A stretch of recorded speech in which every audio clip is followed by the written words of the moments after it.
for the Independence Day.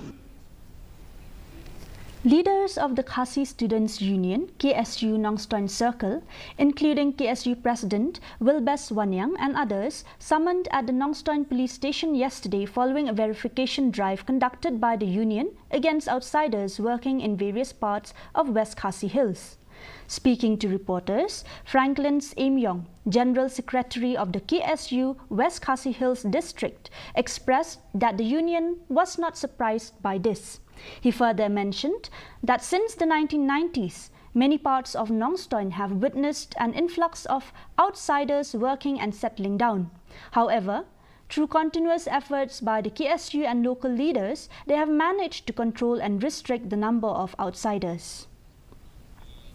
Dekat berkinong yalam juga KSU ngem sngok per ngem sngok isu ya ini ki bukum ki kini ki jingja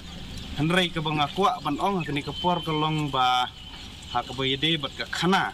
jong ka Nongstoin haswa jong senam khnai pro menchua ni ha Nongstoin kini ki dukan nadu ki dukan cha ki dukan di jingdi bat kiwe di ki dukan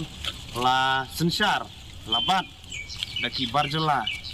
handrai hadin jong ke ki jong ke seng KSU bat hadin ki babun ki jing sak pensitom ki jing sak kam jong ki dekat jong ke KSU bat kumjuru kiwe pat ki orang ba ha kita ki senam lalak ban bet kerat no iki. VPP MLA from Mauringkneng